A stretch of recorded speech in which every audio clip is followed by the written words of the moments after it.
Hello! Just in Case, episode 9, interview with Alonso del Rio. I spent 2 weeks there doing 2 plant diets, one tobacco and one chuchuhuasi. It's a remarkable human, so don't miss the interview.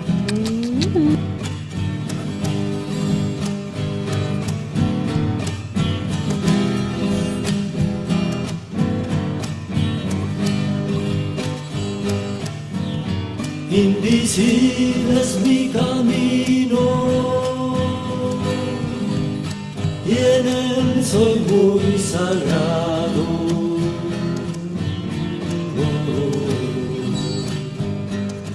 Hola Alonso. Hola Yasmin. Tú eres un hombre de amor y de poesía, y mucha arte. Y eres posiblemente uno de los compositores más conocidos que hay de música de medicina.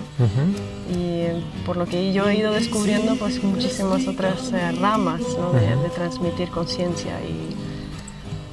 y amor, ¿no? Entonces, para empezar, solamente que expliques un poco sobre tu centro y hogar también, que es Ayahuasca Ayu, que está aquí en Taray, en el Valle Sagrado. Sí, yo creo que fue la consecuencia natural a la que nos llevó la medicina, ¿no?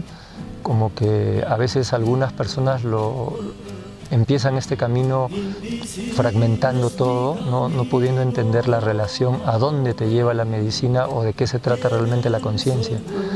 Cuando realmente esto maduró en nosotros, nos hizo ver la necesidad de tener una vida profundamente coherente, en respeto y en gratitud a la Madre Tierra. De esa manera tuvimos que salir de la ciudad y buscar un espacio adecuado en que podamos nosotros plantar nuestra propia comida y vivir, como ves, ¿no? En una casa de barro, con techo de paja, porque es realmente lo que más amamos en esta vida, estar en contacto con los materiales que nos da la Madre Tierra. Claro, lo orgánico. Que nos parece el material más noble y hermoso que hay en este mundo. Sí, sí, no, en tu casa no despierta, o de todo el centro no despierta para nada frialdad. Es todo muy cálido, muy hogareño, y se puede vivir muy, muy hermoso con materiales orgánicos. Creemos que es una propuesta realmente increíblemente válida, ¿no? El hecho de recuperar todo esto de la bioconstrucción y de recuperar esta sensibilidad, ¿no? Por lo que nos da la tierra. Sí. Sí, no, tampoco destruirla visualmente, ¿no? Porque eso es lo que hacen todos los edificios largos. Toda la misma propuesta arquitectónica, ¿no? Completamente desintegrada. O sea, desde ese punto de vista las ciudades son una cosa abominable. Sí, ¿no? Se vuelve cada vez más difícil estar en ciudad. ¿Cómo llegó usted a la medicina y qué causó que usted sintió un llamado de continuar aprendiendo? Sí, realmente empecé bastante joven, ¿no? Cuando era realmente un adolescente. No tenía mucha información, pero sí fue, creo que, una intuición muy fuerte de que para mí había algo ahí, ¿no? Empecé con 14 años, ¿no? Claro que al principio de una forma bastante confusa, pero sí puedo compartir que en mi historia personal se dio ese milagro en el que las plantas maestras realmente se manifiestan como maestras y te conducen, ¿no? No creo que sea así en todos los casos, creo que depende un poco de la permeabilidad de las personas para poder escucharlas, sobre todo los buenos consejos, ¿no? En mi caso, pues me decía que no tome en la ciudad, que tome en el campo, que ayune antes, que ayune después de tomar, y entonces así fue como me fue conduciendo hasta llegar finalmente a una persona que sí me pudo poner las cosas un poco más claras, ¿no? Claro. Y ya enseñar el camino tradicional. Sí. Entonces es muy importante también quién te dé la medicina, digamos, ¿no? Porque eso sí que es algo que yo me preocupo bastante, porque está haciéndose muy popular el dar la medicina y el llamarse a sí mismo chamán y que estás muy conectado, pero en realidad la conexión es a una imagen que te has creado de ti mismo que te da un poder, ¿no? y conduces a las personas mal. Y eso sí que es una de las cosas que pongo mucho énfasis aquí, es qué es lo que te hizo a ti, o qué es lo que en tu experiencia ves es cualidad o propiedad de un buen chamán. Pues son varias, ¿no? Y yo creo que esto evidentemente para mí es un trabajo en relación al desarrollo de la conciencia, pero esto es una posibilidad. O sea, como que podemos usar las plantas sagradas para desarrollar la conciencia, pero otras personas la pueden usar simplemente para empoderarse a sí mismo y no desarrollar la conciencia. Entonces es como un camino que está truncado, que se ha detenido a mitad del camino, porque no llega realmente a cumplir la meta final, que es lograr, digamos, el pleno desarrollo del ser humano para luego ponerse al servicio, ¿no? De manera que uno completa el círculo, o sea, llegas a lo más alto y cuando estás en lo más alto aprendes a ofrendarte para que nuevamente la energía pueda fluir. Entonces las personas que no entienden o que no tienen la visión completa llegan a la parte más alta, ¿no? Del empoderamiento y lo que hacen es abusar del poder de todas las maneras posibles, ¿no? Entonces se vuelven pues muy ricos, explotan a la gente vendiendo ceremonias carísimas, ¿no? Abusan sexualmente de las personas de muchas maneras. Algunas veces realmente violentamente y otras veces simplemente por el propio empoderamiento que te da la planta, que te coloca en una posición como de admiración y que confunde a muchas personas, y estas personas se aprovechan de esto y realmente son como bien insensibles de no respetar familias, relaciones y simplemente usar, ¿no? A las mujeres así porque pues les provoca un día, 2 días y después las botan y las dejan enamoradas y llorando y es una situación bien triste de cómo una planta sagrada puede ser usada de una forma tan cobarde, ¿no? Tan mezquina. Sí. Amén. Wow. En la música se utiliza muchísimo para esto también, no solamente en el chamanismo, sino fuera también como modo de camelar. Tú eres un experto en la música, diría yo, en la vibración, ¿no?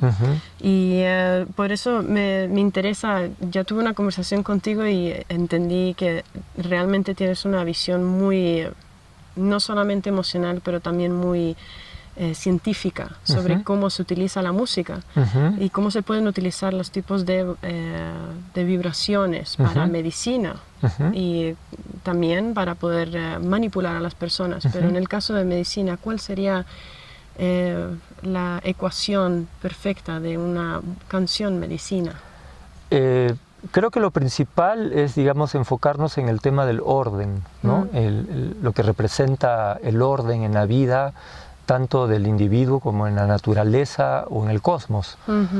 En la medida que cosmos justamente quiere significar eso, orden, ¿no? Entonces creo que todo el desarrollo del entendimiento que uno puede lograr en este camino nos lleva a percibir, ¿no? Que existe un orden en la naturaleza que se expresa en códigos de belleza, ¿no? En códigos estéticos, que uno logra ser sensible o no. Es algo que lo podemos ver muy simple, ¿no? En la sociedad, a través de la música, como hay música que vemos que sin embargo es muy popular, pero a la vez es totalmente repulsiva, ¿no? Que expresa un código de desorden, de desarmonía, desequilibrio, de degeneración. Es un código involutivo que sin embargo es muy fácilmente asimilable y sin embargo patrones estéticos de belleza a veces son un poco duros de asimilar, ¿no? Y a esto es lo que nosotros consideramos realmente lo que es la música medicina, ¿no? Es poner en vibración sonora los códigos armónicos de la naturaleza para que luego puedan ser captados por los cuerpos emocionales de las personas, ¿no? Entonces es bastante intuitivo, ¿no? Realmente no quisiera ni invertir mucho tiempo en sistematizarlo, porque creo que es algo que todo humano reconoce, ¿no? Hay patrones estéticos que son sumamente agradables, aceptables, y otros que inmediatamente los vamos a rechazar. Entonces cuando se logra tener esta sensibilidad y luego reproducirla, la gente a la hora de escuchar, digamos, estas manifestaciones musicales, logra armonizar su cuerpo emocional y esto pues les provee emociones realmente hermosas. Claro, ¿no? entran en resonancia. Totalmente, esa es la palabra, entran en resonancia. Sí, usted dijo, ¿cómo era? Un orden armónico es lo que tendrías que reproducir con tu música en los átomos de las personas. Así fue, creo que lo recuerdo bien de cómo lo explicó usted y me pareció muy... Claro, esto va desde el nivel celular, ¿no? O sea, si nos basamos, por ejemplo, en la experiencia, ¿no?, del famoso profesor Moto, ¿no?, que estudia esto de los patrones moleculares en el agua y vemos cómo se ordenan de una forma armónica o se desordenan, manifestando estructuras grotescas. Sí. Vemos cómo, imaginando el agua de nuestras células que tienen esa misma capacidad de recibir esa información, entonces cualquier factor evidentemente las va a modificar. Claro. Entonces ahí ya no solo estamos hablando de la música, sino incluso de la palabra, ¿no?, de todas las relaciones de los seres humanos, cómo toda forma de expresión va a modificar el agua de nuestras células. Sí. Y ahí está, digamos, realmente la verdadera magia que nos puede llevar a la salud y nos puede realmente ayudar a terminar con tantas enfermedades que en este momento no podemos entender. Sí. Aprender a bendecir y decir más...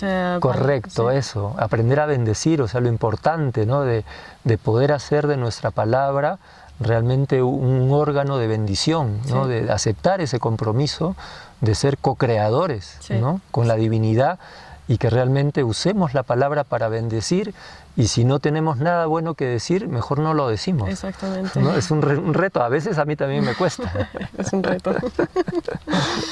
Sí. ¿Qué diferencia hay entre la música sin estar bajo los efectos de una planta maestra y estando? Yo creo que la diferencia fundamental es el grado de sensibilidad de las personas. Sí. Tradicionalmente, por ejemplo, en la escuela que yo aprendí, que fue, digamos, con los hermanos del pueblo Shipibo, no todas las personas toman medicina, ¿no? Normalmente toma el curandero y sus ayudantes, y los pacientes van a la ceremonia y se curan simplemente escuchando el canto del curandero, ¿no? En el sentido de... Esto es muy interesante, digamos, como...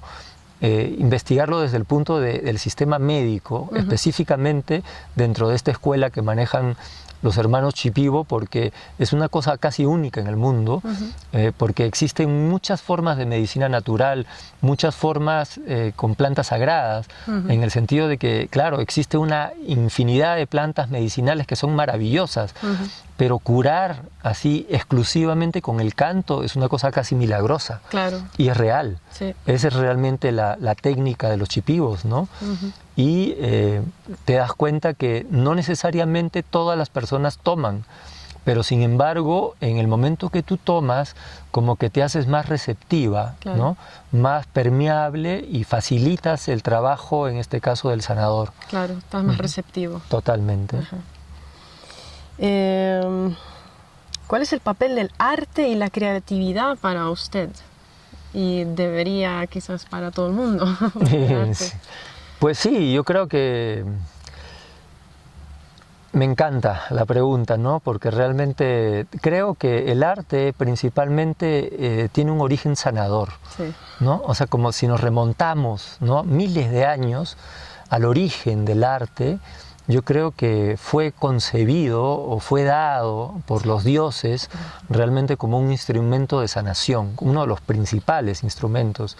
Entonces, desde el principio, o sea, si imaginamos los primeros seres humanos, ¿no?, así como danzando alrededor de una fogata, emitiendo los primeros sonidos, ¿no?, con alegría, con agradecimiento, con emoción, esos sonidos son los que probablemente empezaban a curar a las personas. Sí. La danza, ¿no?, ese sentido del placer que experimenta el cuerpo en el movimiento y se expresa de las formas más creativas, Sí. ¿no?, también es medicina.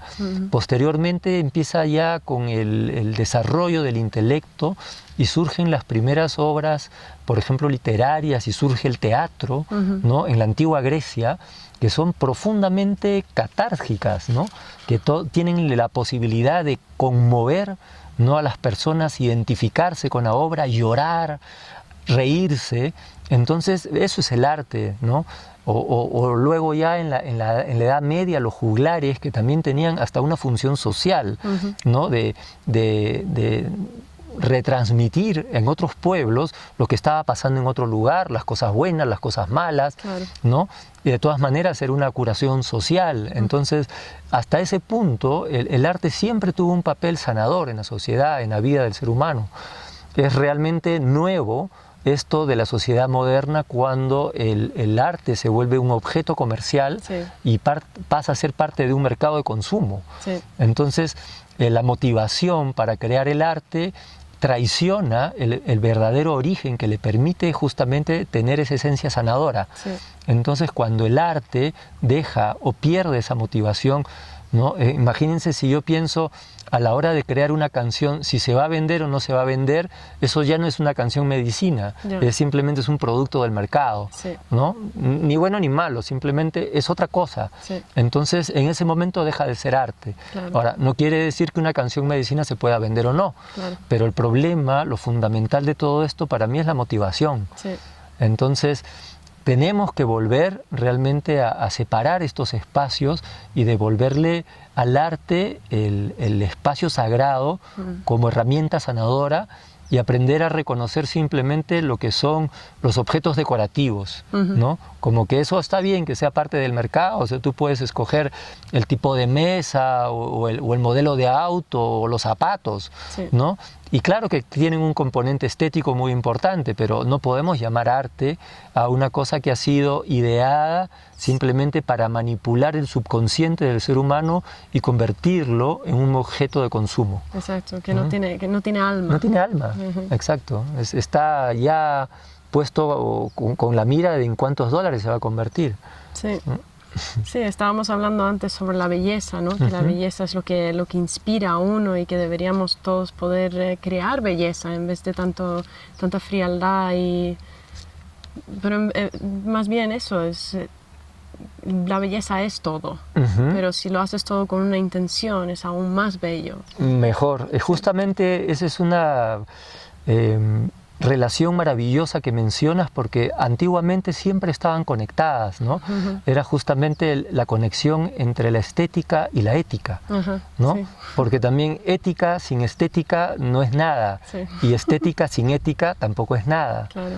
Entonces tiene que ser algo bello y a la vez verdadero. Sí. O sea, toda verdad es bella, por más que duela, sí, ¿no? Sí. Y toda cosa bella es verdadera. Sin embargo, ahora existe un divorcio, ¿no? Sí. Entre lo que nos quieren hacer creer que es bello, que son los patrones estéticos que impone la moda dominante, la lógica dominante, porque es un cálculo de mercado, sí, ¿no? Es gente que invierte en un producto y que tiene que recuperar, entonces invierten en medios de comunicación para hacerle creer a la gente de que eso es bonito, sí, ¿no? De que eso es bello, y en realidad de bello no tiene nada, ¿no? Ahí te das cuenta de esta relación, o sea, porque no tiene nada de ética.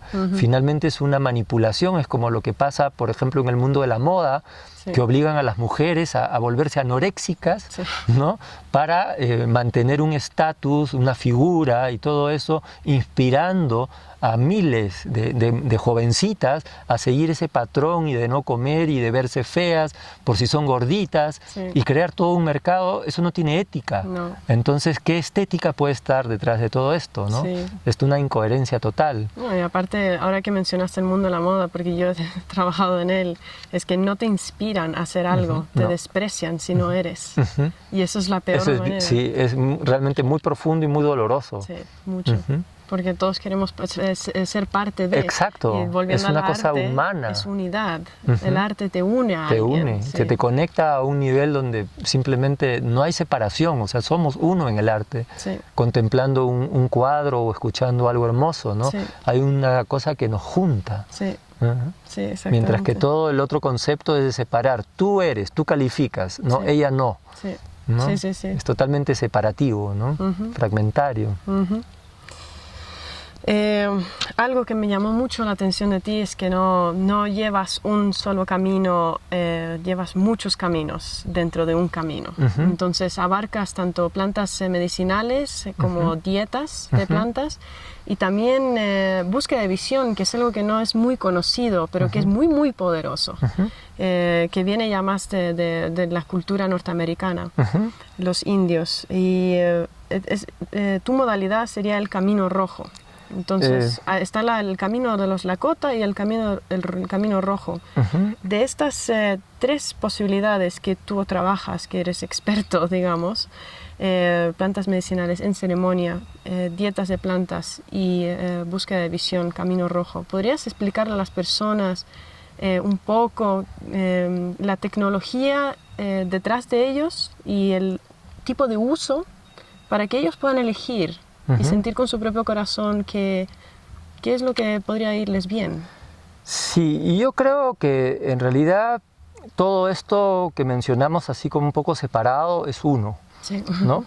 O sea, viene justamente de la enseñanza ancestral, tradicional en América, Sí. que claro, en los Andes pues es de una manera, de acuerdo a las condiciones y las plantas que hay, en la Amazonía es de otra, también de acuerdo a sus plantas y a sus condiciones, y en Norteamérica también, pero sí, digamos, el hilo común en todo esto es que las plantas sagradas fueron la mayor fuente de inspiración y de conocimiento en el mundo prehispánico.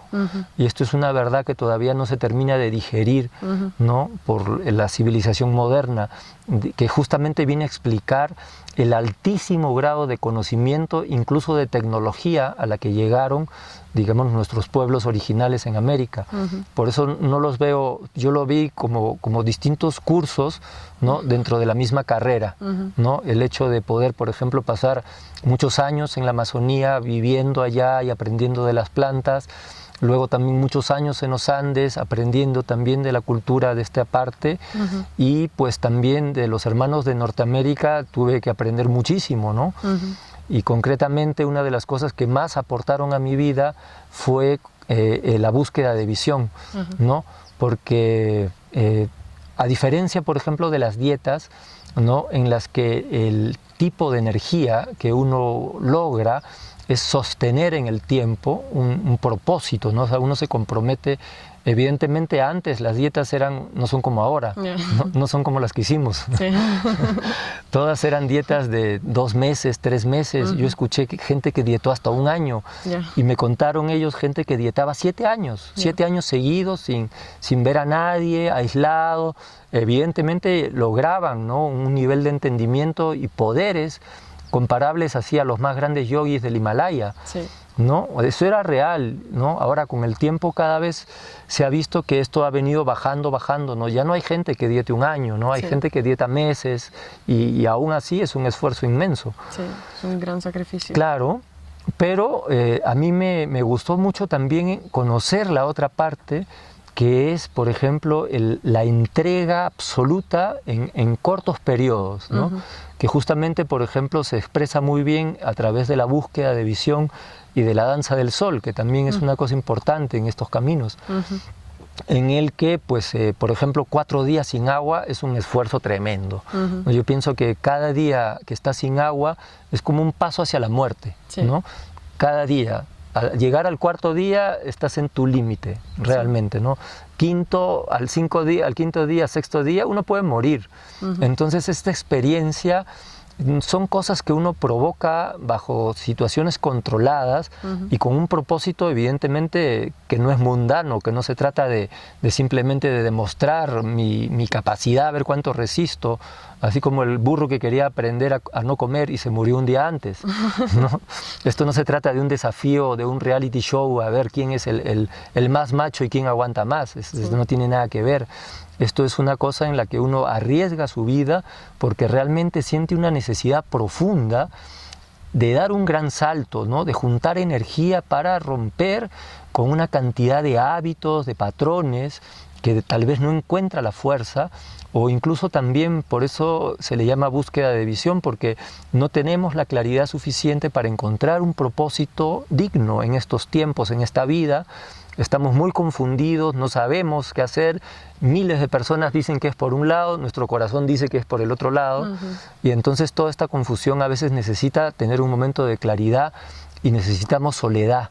Necesitamos que nadie influya sobre esta decisión de nuestro corazón para darle un rumbo a nuestra vida. Entonces, la búsqueda de visión es realmente una herramienta fundamental para encontrar esta claridad. Ahora, sí quisiera hacer, digamos, una diferenciación bien importante, así como hablamos al comienzo, ¿no?, de todas las personas confundidas que están haciendo mal uso de esto, pues también dentro de esto que se llama Camino Rojo, pues he encontrado muchísimas personas que realmente es mejor que no tomaran medicina porque le hacen un daño terrible y es un desprestigio para todos los que tratamos de respetar la medicina. Gente que realmente me parece que son una ofensa al pueblo Lakota, ¿no?, que son realmente los que originalmente muestran este camino rojo, ¿no? Es una cosa que es propia de su cultura. Y que me parece que hay que respetar y guardar distancia, ¿no?, en la medida de que uno no puede venir y simplemente levantar una tradición sin haber tenido los permisos y la aprobación de los ancianos de estos pueblos, ¿no?, porque eso es como de lo más occidental, ¿no? Es la figura típica del occidental que ve cualquier situación donde sacar provecho y la convierte inmediatamente en una herramienta más de comercialización.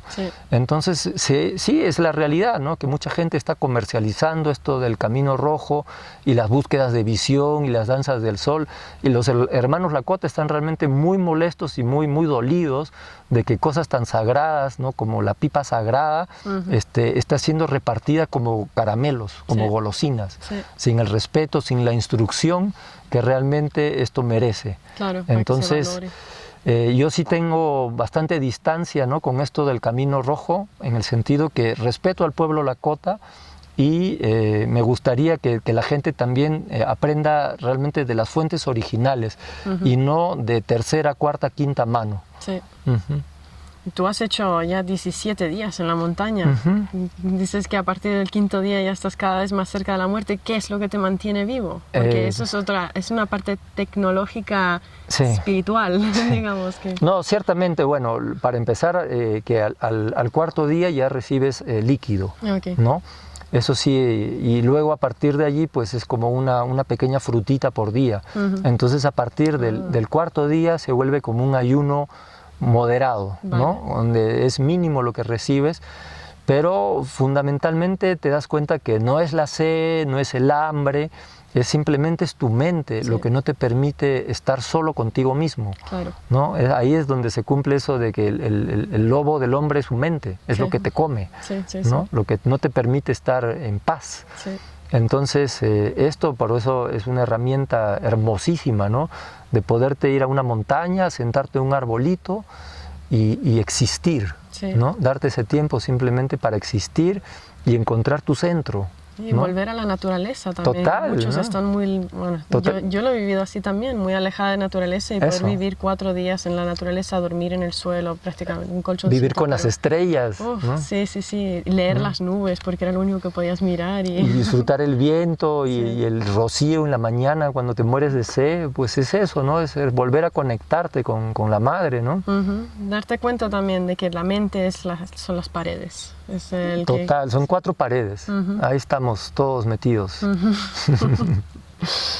A ver, pues, ¿qué es lo que entiendes tú por enfermedad? ¿Cómo lo ves tú?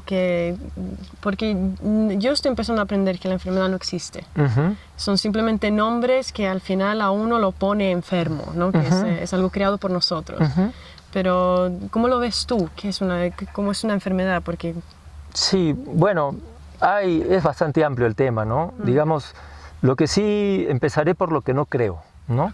No creo en la definición moderna, digamos, que los síntomas definen una enfermedad. Esa es como un poco la definición occidental, ¿no? O sea, me das una lista de síntomas y yo te digo de qué síndrome padeces. Yo creo que la cosa es 1000 veces más compleja. Para empezar, creo que lo principal que está enfermo en el ser humano no es el cuerpo, es la mente. Sí. Entonces tenemos que partir, así como se ha logrado un desarrollo tan exacto, preciso, maravilloso del cuerpo humano, sin embargo no tenemos el paralelo en relación a lo que es el ser humano, lo que es la mente del ser humano. No sabemos lo que es la mente del ser humano, y en cambio ahí nosotros, digamos, como representantes de tradiciones ancestrales, le llevamos siglos de ventaja en el conocimiento de lo que es la mente del ser humano. Y desde allí te puedo decir que lo que se enferma primero no es el cuerpo, es la mente, ¿no? Entonces, la mente que comprende el cuerpo, las emociones y el intelecto.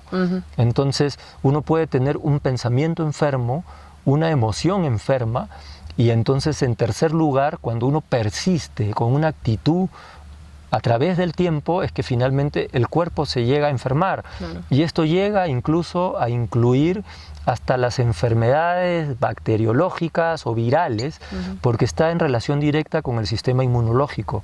O sea, una persona que está alegre, que todo el día está alimentada de la belleza y de la verdad, ¿no? Que consume ética y estética, entonces su sistema inmunológico está alto y de alguna forma eso lo protege.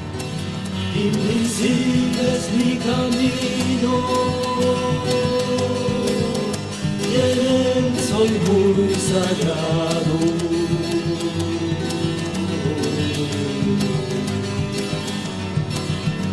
Y en él de sanar nuestra gente.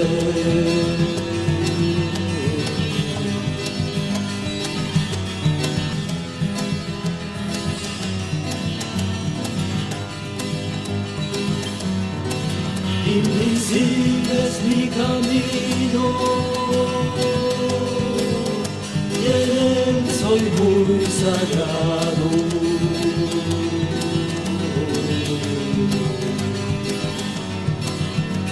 En él tengo el poder de sanar nuestra gente.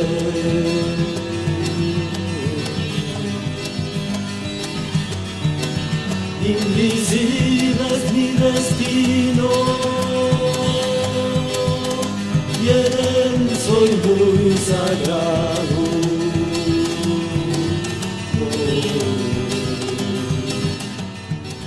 Vale. Últimas preguntas. ¿Cuál ha sido el mejor consejo que te han dado a ti en tu vida?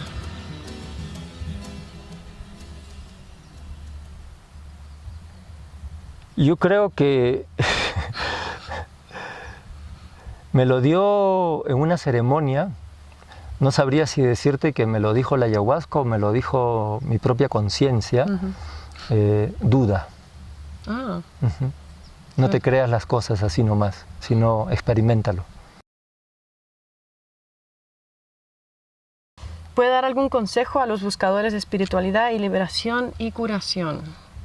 Hay muchos, están saliendo por todos lados. Sí, yo creo que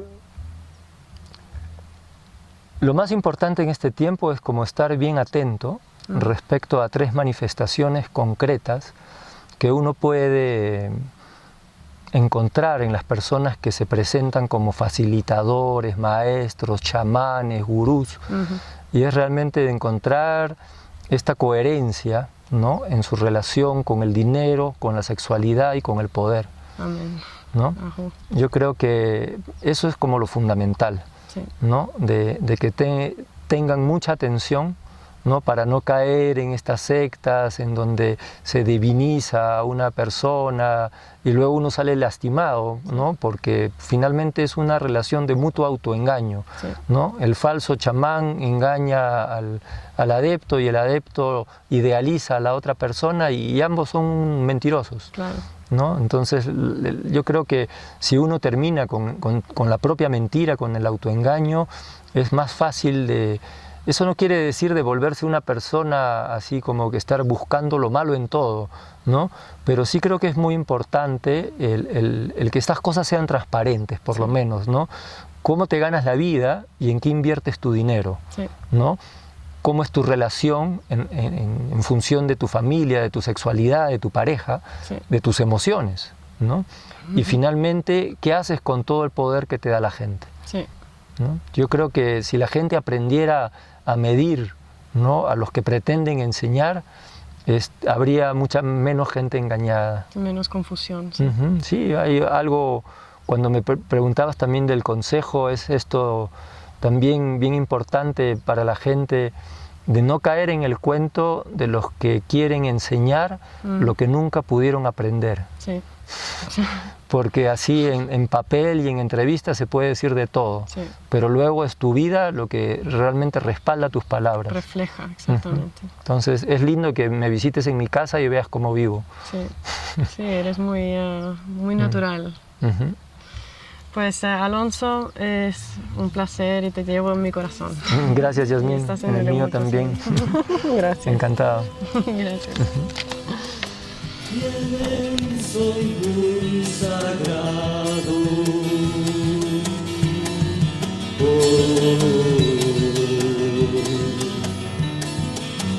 Y en él tengo el poder de tejer con mi gente.